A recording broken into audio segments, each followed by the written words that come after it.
Hi guys, welcome to my August plan with me video.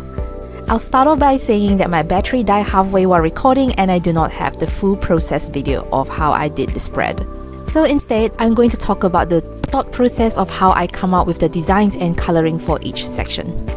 So a little background is that I started reading Sailor Moon manga as they were available through my library. From there, I have decided to use Sailor Moon in her manga style for my August bullet journal spread. Start with the heading for the spread, which is the title August. I did a quick Google search on this Pretty Guardian Sailor Moon logo and have found several inspirations from it. I have tried to copy some of the curvy motifs, however, given that the word August and Pretty Guardian Sailor Moon has little letters in common, it was quite hard for me to picture what the rest of the words would look like. So I kind of just winged it. And of course, I keep the moon at the back of the logo in my title as well. Then let's talk about the crystals. These were inspired by the crystal motifs and the crystal palace from Sailor Moon. From this picture, I really like how the crystal incorporates both blue and pink into it, and so that's what I decided to do as well. The only difference is that I also incorporated the color yellow to show the brighter side of the crystal. The reason for this is that I have a Sailor Moon using her powers in the middle of my spread, and that is where the yellow shade is coming from. Next, we'll talk about the silver crystal. The color scheme used for the silver crystal is based off that used in the new adaptation of the anime. Here, you can see different shades of blue from dark blue to light blue as well as pink. Of course, I added my own yellow into it.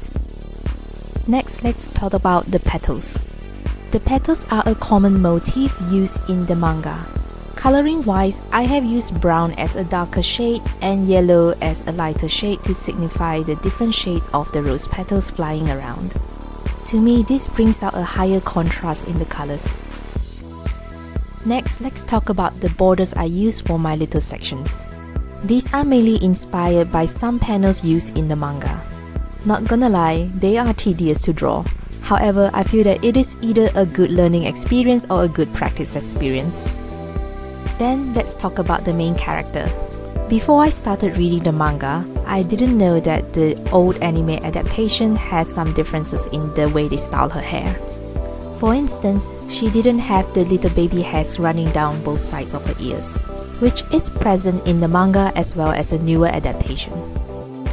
Next, in the original adaptation of the anime, Sailor Moon's twin pigtails is mainly drawn as one single main branch for each side. This is a contrast to the manga, where each side of her pigtails can be further splitted into multiple strands, which is also reflected in the newer anime. I like this style as it reflects the fluidity of the hair as it blows in the wind, especially during battle scenes. To finish things off, I added a pink border with golden frame, and that is pretty much it. And that is the end of my quick voice walkthrough of my August Plan With Me video. If you are still here, I thank you for watching until the end, and I will see you on my next video. Bye!